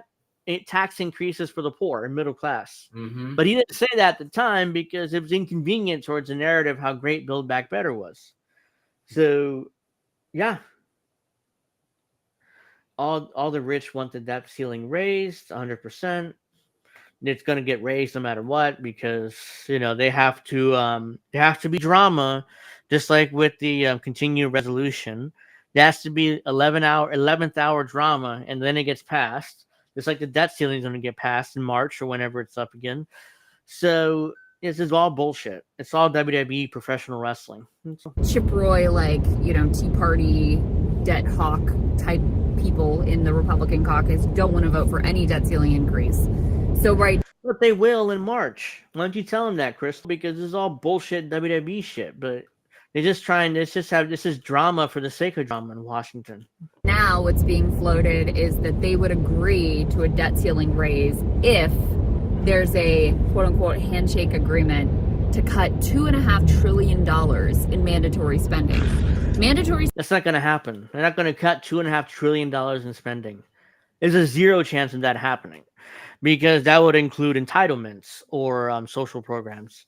And that's not going to get cut. Not in a billion years, it's not going to get cut. You know why? Because Democrats would rise up against it in Washington, and the Republicans don't have anywhere near enough votes to override Democrats. So those cuts are not going to happen. Crystal Ball should be telling that to her audience and not fear-mongering about it. But, of course, you're going to fear-monger about it because, hey, that gets more views and that gets more revenue for us. So that's all we care about. It's just the money. Mandatory spending based... What? As Mr. McMahon would say, it's all about the money. Yep. Yeah. So that the more views they get, the more ad revenue they get because that's because fear gets views. Just ask TYT during Trump's first term. I mean, they had record views during that time, and all they did was push Russiagate and fearmonger about Trump. Now, who's taking up that mantle? Crystal and Kyle with that fearmongering, and the Young Turks are trying to pivot towards the MAGA Trump supporters, which I'll get to Jenk in a moment and his appearance at the Charlie Kirk, what was that, like a convention or something. So we'll get to that in a moment. Basically is Medicare, Medicaid, Social Security, veterans benefits. None of that's getting cut for the reasons I already explained. Full of other things. You cannot cut that amount without absolutely obliterating those incredibly popular and incredibly important. Here's a dirty little secret. Even if you cut everything to the bone, we're still going to be in debt. We're still going to have a massive deficit in our budget, and we still got to borrow money. The only way to make up that deficit is through tax increases, and it's not going to happen because most Americans don't want to pay more taxes. So that's why the cuts are pointless. But of course, these two are going to tell you that because they want to fearmonger. So those cuts, those $2.5 trillion in cuts, are not going to happen. And it's like a handshake agreement. That's meaningless. Like they're not gonna keep their word on that cuts. Programs. So, all Trump is always posturing, oh, I've never cut Social Security. Oh, I would never cut Medicare. You're the one posturing here. Well, that's what they're pledging right now to do. Bullshit. They didn't say that. They said they're going to cut $2.5 trillion. They didn't say from what. Are they going to cut those entitlements? Probably. They're going to try to, but it doesn't mean it's going to go through. You're just putting words in their mouth right now. Oops. That's what's going on right now. So you're about to see, as we warned you, Vivek Ramaswamy and Elon Musk talking about Doge and getting rid of waste, fraud, and abuse and cutting government spending. We told you from day one, they're not going to touch the Pentagon. They're not going to touch the Pentagon. Yep. They're not going to touch the corporate welfare that Elon Musk gets. But what are they going to touch? Grandma's Social Security and Grandma's Medicare. Of course, it's talking They points. let the defense bill that Bernie voted against, that sailed through no problem. Elon didn't pitch Again, it. that's not Elon Musk's fault. He's not in Congress, so he let this bill go through. Like, yeah, he's the all-powerful being that he makes a phone call and then a bill doesn't pass. Like, of course it's going to pass. I mean, he has no control over that. Fit over that one. Did record-breaking defense increase, all this, I'm sure tons of pork in there that could be cut and wouldn't hurt grandma and her Social Security or veterans benefits or whatever. And that they didn't have a word to say about. So it tells you everything you need to know. And the Doge Act, which we talked about, a bunch of Republicans proposed a bill called the Doge Act. It cut $0 from the military. Zero. So they're not. Why are you shocked by this? The Pentagon and military never get cut, no matter who's in charge. Ever. Hey, Kyle and Crystal, how come you guys stopped talking about Medicare for all? I still want to know about that. No, they haven't mentioned that in years. I don't remember the last time either of them mentioned the words Medicare for all. Oh, hell, anything when it comes to healthcare. Because the only thing Kyle will mention in particular is the fact that Trump took away healthcare from like 20 million Americans or something. I don't remember his specific talking point on that, but he has a talking point on that. But he won't talk about the fact that Joe Biden didn't even do the public option as he promised. Yeah, that's not mentioned, but yeah, he'll mention how horrible Trump was for healthcare for Americans. So yeah, as if Biden, they're not going to cut. Yeah, he was horrible too. And I know about Trump and his concepts of a plan. I do know that. I'm not saying Trump is good on healthcare. He's ridiculous. He had 8 years actually, and he's like, well, I have concepts of a plan. We have concepts, in that debate with, I think, with Kamala Harris when he said that. We clowned on him for that. It's like, oh, come on, dude, concepts? You have 8 years. You have no plan? They're not going to cut the military. They're not going to cut Elon's corporate welfare. He loves socialism for himself. What they're going to do is cut Grandma's Social Security and Medicare. So that's what we have to look forward to, and don't let these freaks lie about what they're doing. Dude, look in the mirror. And listen to Democrats. We need to listen to Democrats. He's calling other people freaks, but he doesn't look in the mirror. He looks ridiculous with that bleach blonde hair, and he uses way too much Just for Men on his beard. I mean, I could tell, it's so like brightly black. Like it's like you're using Just for Men for your beard. And that's fine if you kept your natural hair color, but that bleach blonde hair, he can't pull it off. So let's see. Is there anything? Doing? You know what they're doing. No, that's it. Well, that's that. Kyle cannot drive at all. He absolutely humiliates himself in this video. He's a low-cow and just ridiculous. Most of his comments, even some people in his comments were like, dude, you're driving dangerously. Even this guy, do not drive while reading from your phone. He blatantly did this. Like, he's driving and he's doing this, reading his talking points from his phone. Yeah. So, anyways, Kyle now has an obsession with Elon Musk. He made 2 more videos on Elon Musk since this one. Oh my And both of them, he's claiming that Elon Musk lied. And it's the same. He's doubling down and tripling down on that. Elon Musk lied, but he was telling the truth the entire time. There's, let's see. There's a video here. Where is it? Elon Musk caught lying again in viral humiliation. What is this about? First of all, that thing didn't go viral. The only reason why I saw it because I happen to Kyle regularly appears on my timeline, even though I don't follow him. But he was there, and he Elon. I don't even see this. That's the thing. Elon allegedly tweeted that he supported a far right party in Germany, which was Nazi adjacent. Even they denied being Nazis, but whatever. And then the next day, that day when Elon allegedly supported this party, there was a guy, a Muslim guy, who ran over a bunch of people at a Christmas party in Germany. So somehow that guy allegedly says he's a fan of Elon Musk and Alex Jones. So Elon Musk is guilty by definition. So this is guilt by association. And somehow Kyle thinks that's some kind of own when he was the one who. This is another video where he just projects. There's nothing but projection in this 10-minute video. Like, I've never seen so much projection in my whole entire life from an individual. I mean, it's so bad. I mean, I could play some of it, but it's just so bad, dude. So this is the next day, I think. He goes back on a show and does this shit. Elon caught lying in viral humiliation. It's an obscure story about Germany that very few people even heard of. So, but yeah, somehow this is viral and it's humiliating for Elon. So Elon Musk comes out the other day and he talks about how only the AfD can save Germany.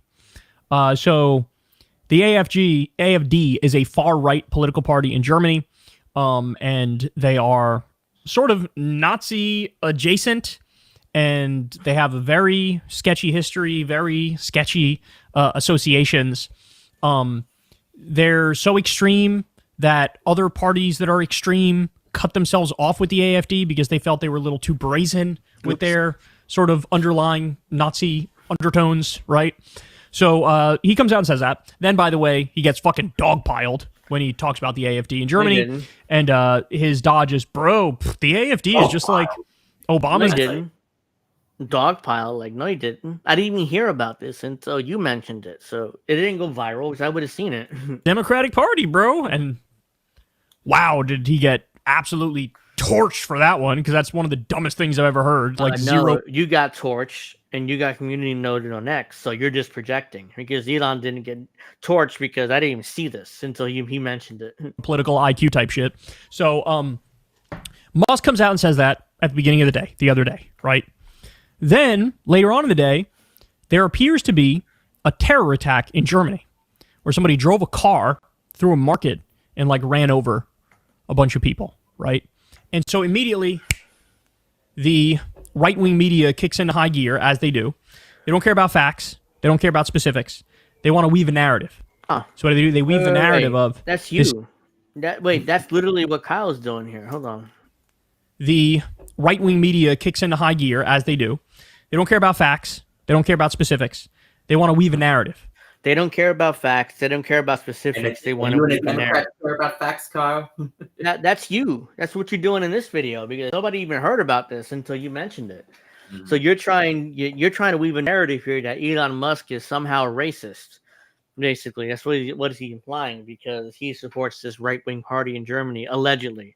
Which, by the way, Kyle did not establish that he even sent out that tweet, because he didn't even show the original tweet. So what do? They weave the narrative of, this is because of Muslim immigration into our country, and we can't have Muslim immigration, and mass migration is killing these white countries, and the whole spiel, right? So they kick into overdrive and start pushing out that narrative. But oops, then when the details emerge about who drove into that market with the car in Germany. You get this. Look at this. Saudi refugee, fan of Elon Musk and the anti-Muslim far right. What we know about Germany's Christmas market car ramming suspect. So this is in Hretz. 50-year-old Talib al-Abdul Mohsin killed 5 people and critically injured dozens more at Magdeburg Market. According to his social media post, he identified as an ex-Muslim, supported the far-right AFD, and expressed sympathy with a greater Israel. None of this makes sense. This guy is from Saudi Arabia. This guy is he's from Saudi Arabia, so this far-right party is going to assume that he's Muslim. Since he's Muslim, they're gonna want him kicked out and use the worst rhetoric against him possible. And somehow he supported this party. This story doesn't make any sense. It's not jiving with me. But of course, Kyle, doesn't ask these questions because he's weaving a narrative. Ironically, he's saying that the right wing in Germany is doing that. So in other words, they weave their narrative. The same day Elon Musk was singing the praises of the AFD, this dude who's pro-AFD does a terror attack. It doesn't make any sense. This story doesn't make any sense. The Muslim, the guy with Saudi Arabia is allegedly a former Muslim, but the AFD is a far right-wing populist party. They don't care about that. Kyle is just getting so shocked on like the most irrelevant things ever. Yeah, this entire story is irrelevant because he's doing guilt by association here. That Elon Musk, I'm sorry, I keep hitting my mic, allegedly supported this party because he didn't establish that he actually supported this party, because I didn't even see this tweet. And Elon Musk is always on my timeline, even though I don't follow him, because he's the owner of Twitter. So I'm sure, he's elevated within the algorithm. So everybody sees him, even if you don't follow him. Even if you block him, you can see him. So that's how ridiculous it is. But I didn't even see this tweet. So what the hell is he talking about? It's just irrelevant. But let's see. Oh, you can't. I mean, you literally can't script this stuff. This man is. I mean, he is probably the single most humiliating person I've seen. That's you, Elon Musk. He just has a knack. No, that's you. You're the most humiliating person. You constantly humiliate yourself on X, and you're a big lolcow. But he's projecting that onto Elon Musk. Brian for him, he has a fetish for being humiliated. Yeah, that's Kyle. That's not. I mean, I'm not saying Elon Musk, is super based and great, but what I'm saying is, it's his projection because you are the one constantly humiliating yourself. Let's see what. Can't script this stuff. This man is. I mean, he is probably the single most humiliating person I've seen. That's you, Elon Musk. He just has a knack for always humiliating himself. Yeah, that's you, dude. That's definitely you. Nobody gives a shit about Elon Musk.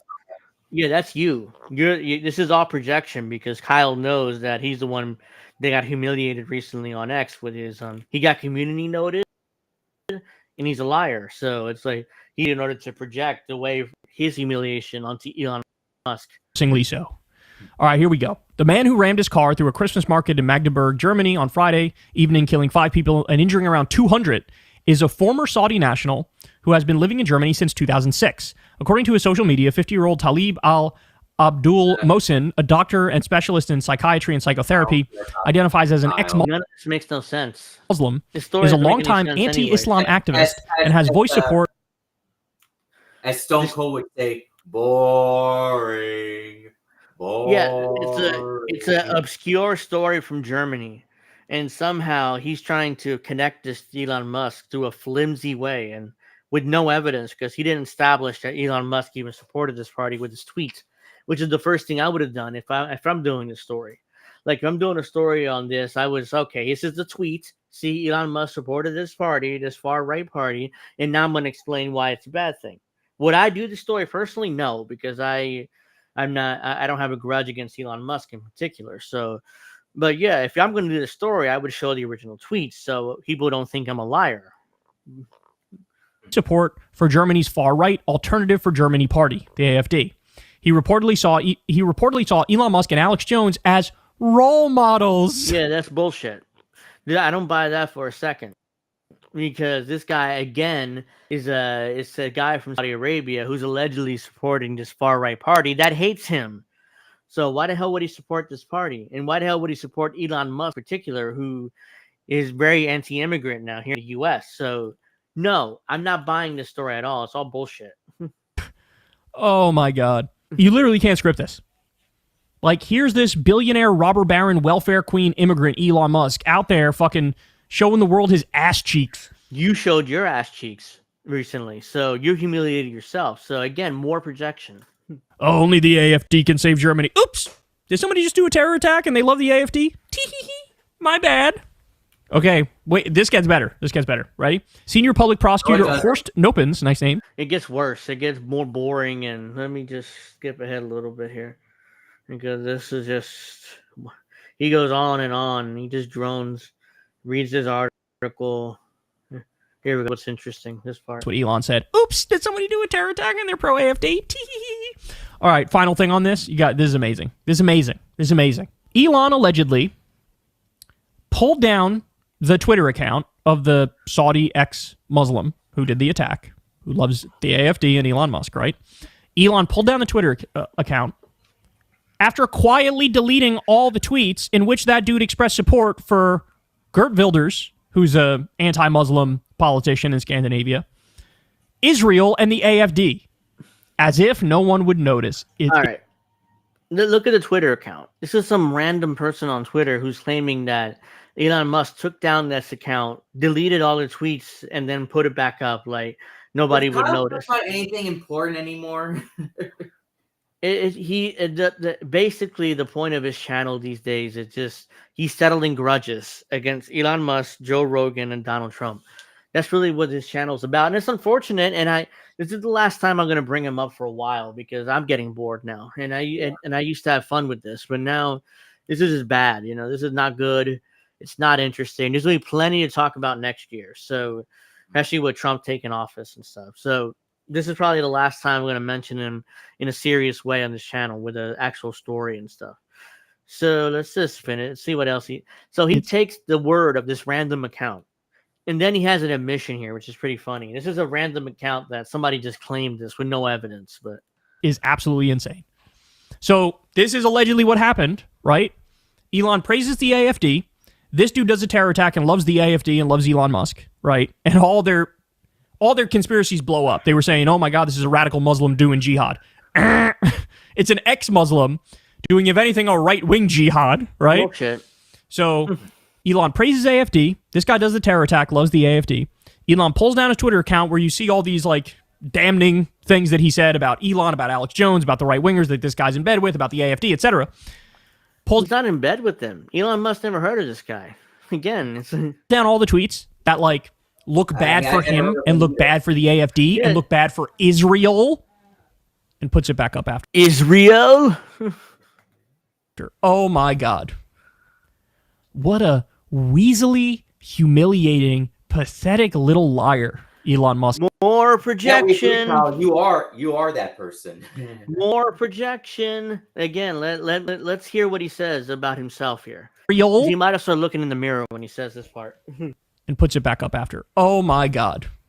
This part here. What a weaselly, humiliating, pathetic little liar, Elon Musk. Did you look in the mirror when you said that? Because that applies to you more than Elon Musk. I don't even like Elon Musk. Musk is. Jesus Christ. Now, to be fair, I've seen talk about this. This is the admission, which is pretty funny here. I tried to verify it further and see if I can find like an article discussing it. At least as of the recording of this, I haven't been able to find an article that lays out this part of it, right? See, that's the funny part.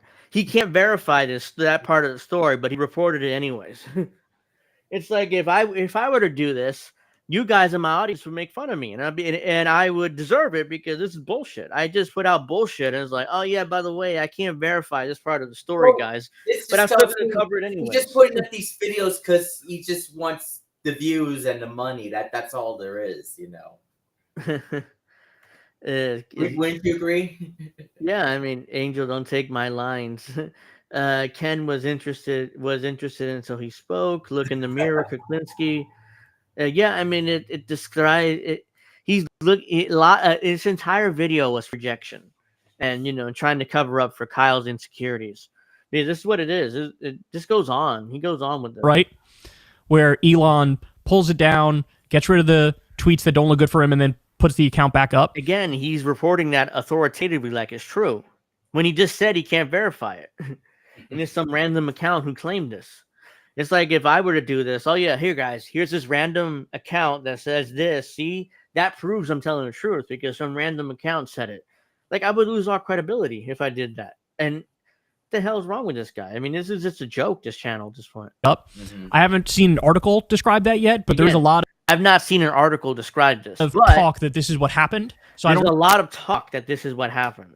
So in other words, Democrats on X are claiming this, and Kyle picked it up as authoritatively and is a fact when he can't prove that as a fact. And he won't be able to prove it's a fact because Twitter is a private company, and Elon's never going to release it, even if he did do this, which is no evidence he did do it. Jesus Christ. So I don't have 100% verification yet, but this is the chatter that we're seeing now on social media. And it may only be a matter of time until an article comes. Well, it must be true because there's chatter about it in social media. Like, if social media wouldn't make shit up, right? And weave a narrative the way you're doing. Excuse me. Up that lays out the exact chain of events and what happened, right? Wow.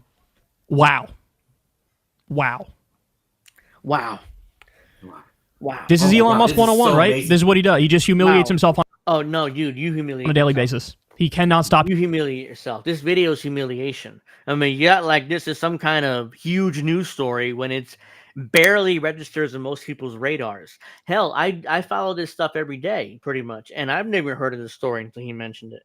So what are you talking about that somehow this is a huge story? Like, wow. It's not because Kyle has a grudge against Elon Musk. No, because this is an actual legitimate news story, which it isn't. It's bullshit. And it's guilt by association. So yeah, this is lazy. This is pathetic. I'm honestly done covering this fucker because, you know, I had nothing better to cover since we're in the holidays and nothing's going on. So that's the only reason why I brought it up last week and now this week. But now entering the new year in 2025, the new Congress is coming in, the new president's coming in, and there's going to be so much stuff to talk about that I won't even mention the blonde-haired wannabe Ken doll there. So just in the last few minutes here, let's see. We have the pivoting Cenk Uygur of the Young Turks. Remember, back in the first term of Trump, he was so anti-Trump. He was Kyle, basically. He hated Trump no matter what. Him and Anna would attack Trump on every ridiculous Russiagate story. They fell for it. Every single one. No matter how absurd it was, they fell for it. Now, all of a sudden, particularly Cenk, he's really trying to pivot towards, oh, well, you know, I love right-wingers, guys. You see, we can agree, right? So, yeah. So, no. It's just embarrassingly absurd, Cenk. So, this is the first clip here. It says, don't believe the corporate robots. Remember how many times they lied to you.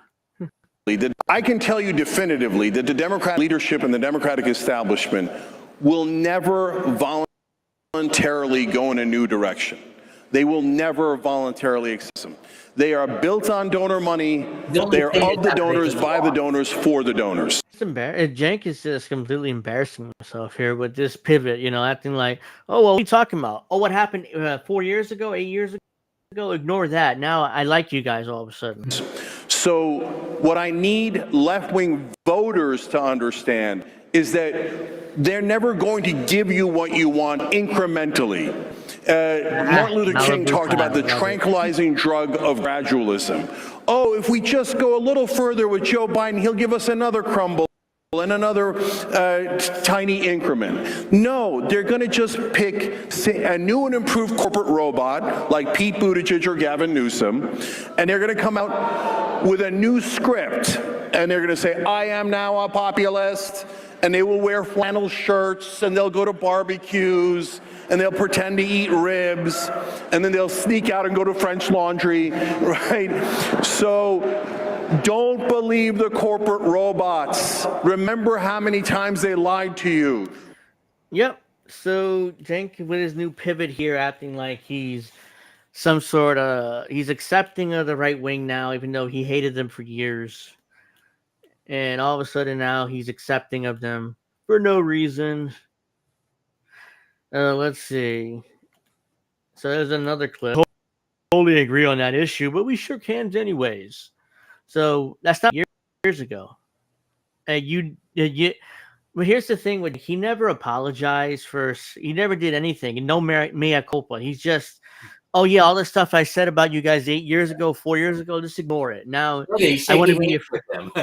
yeah. He's now shaking hands with them, even though he never had his mea culpa. He never apologized. I'm not saying he should apologize. He just, at least say, hey, look, guys, I said some fucked up shit about you 8 or 4 years ago. I was angry at Trump one. I didn't mean it. Let's try to work together now. That's more honest. Instead, he just pretends that, oh, I never said that stuff 8 years ago or anything. So yeah, let's be friends now. Let's agree. Let's do.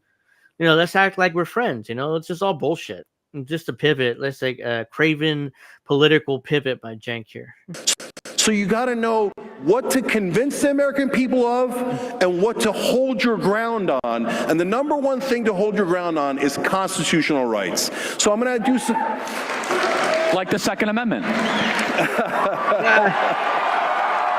him. Got him.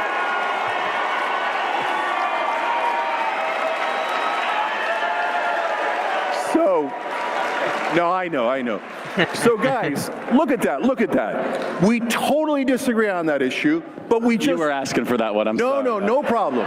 No, but look, but that was an important moment because we totally disagree on that issue, but we just shook hands anyway. And you know what we'll do afterwards? We'll have a beer. So bullshit. We'll have a bear. Somebody you were saying 8 years ago, and you never apologized for it. Yeah. So, or at least say, look, guys, what I said was fucked up. I'm sorry. Can we now at least try to work together on some of the things we agree on? We can try, be apologetic. No, instead he just pretends he didn't say any of this, and now he acts like he's open to right-wing populism when he wasn't just 4 years ago. And hell, he wasn't even open to it just a month ago. He called Trump and his supporters a fascist just a month ago before the election. Yeah. He wasn't open to it then. Like, this is obviously crazy. Well, remember, people say Jimmy Dore's the biggest grifter ever. Just remember that. Yeah, exactly. Jimmy's the biggest grifter, even though this guy a month ago just said, talked about Trump supporters and Donald Trump are all fascists and they want, to bring fascism to America. Now all of a sudden now that Trump won the election, is like, oh shit, Trump won the election, he won the popular vote.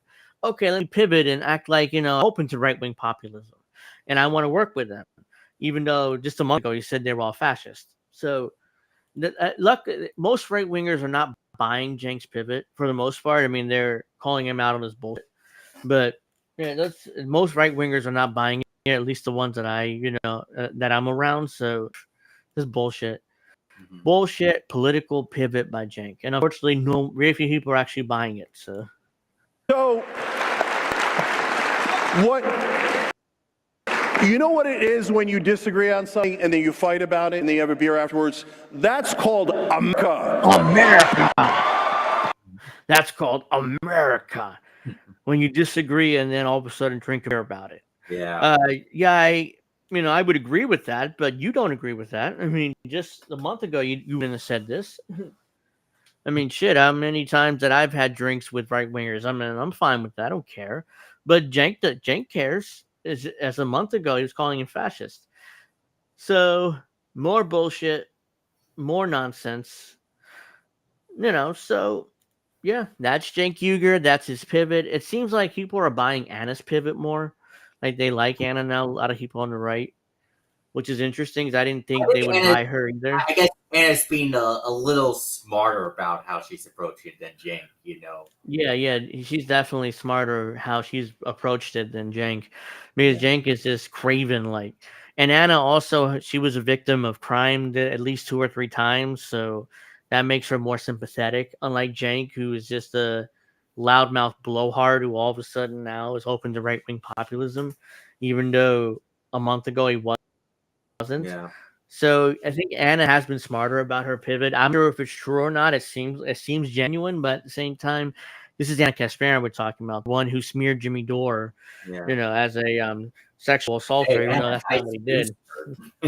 Yeah, that's not what he did. So let's see. Driving in Macy says, looks like the pants are pleading for help. Yeah, his pants are really tight, so that's interesting. if you notice, Like Let's see. Mr. Incredible, I guess. Yeah. All right. Steph says, when you have a fight with someone, go have a beer. That's called pro wrestling. Trust me, I know. Yeah, I mean that's a good point. I mean that's what wrestlers used to do. Yeah. I bet Jake doesn't even know the APA. Yeah, big old psyop pushing the populist right by making the fake left look insane.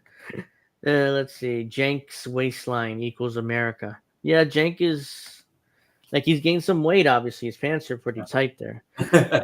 So, yeah, I mean It's that's like that meme from Big Trouble in Little China when that guy explodes. uh-huh. That's exactly what it is. Yeah, so I think that's all I have for you guys this week. I want to thank everybody for their support in 2024. Like I said on Twitter, I mean, you guys have been incredible in my audience. I mean, smaller audience. You guys have been incredible hanging out with me throughout the year, and Alex, you as well. You've been here a lot in the show this year, Thanks. and I appreciate that. And I like hanging out with you and stuff. Hopefully, we'll see you tomorrow for pro wrestling talk. Yeah, And yeah, I mean, 9 Eastern, I'll be joining. yeah, 9. And another thing I wanted to say is yeah, my donation links in the description box below. If you guys are interested in giving me a little Christmas money, I would thank you in advance for that. All those links in the description box below. And I'm gonna see you guys in 2025. We'll be covering some serious topics, and the new Congress gets sworn in January 3rd, I believe. So that's right when I'm doing my show, January 2nd. So, and then we'll have the vote for the new speaker, which Speaker Johnson is struggling to keep his caucus together. We'll see he ends up being speaker again or not. He probably won't be, the way how Republicans have been turning on him lately. Mhm. So we'll see what happens there. As well, we'll have Donald Trump's inauguration with a few weeks from there. I won't cover it live. I just want to let you know. So I'll remember to send more videos for tomorrow if I'm able to find more. And also, right when we're done with this, install AdBlock Plus immediately. Remember to install. Yeah. All right. Well, I will. And we'll. Thank you, Virtuoso. Thank you for all the support, guys. Greatly appreciate it. We're gonna see you guys next year. So I'm gonna wish you guys a happy New Year in advance. Hope you guys had a Merry Christmas. And yeah, I'm gonna see you guys next year. And Jesse Jet's replay. There's a clip show starting at 10:30 on the INN channel. So hang out for that. Look forward It's to so that. unfortunate though we couldn't get a GTA 6 trailer this year. No, too. I mean I don't understand why that is. I mean, and now I'm looking at rumors that the game might come out in 2027. It's possible. I mean, we don't know yet. Yeah, I know. And so I'm just reading that on X. Like, really? That's why it would make sense on why there's no trailer yet, because it could be a 2027 release, which again, I would, or hopefully 20. I'm hoping for next year, but I'm not holding my breath because there's no trailer this year. So if there was a trailer, you might say 2025, but most likely it'll be 2026. Not 20. I mean, my God. I mean, 2027. You got to wait a couple. It's like a couple more years. Yeah. So unfortunately, yeah, I mean, I'm off on a tangent there, but like I said, I want to thank everybody for their support this year. I've already said this, but let me say it again. Hope you guys join me for the journey of 2025 and join INN for that for that journey as well. And my donation links in the description box below. If you guys feel you guys could help me out for Christmas and New Year's, I'm between jobs. I greatly appreciate it. Whatever you can give me, I thank you in advance. And I'm going to see you guys next year for Angel in the Afternoon and INN. Continue with us. Have a nice weekend, everybody. And we'll see you tomorrow for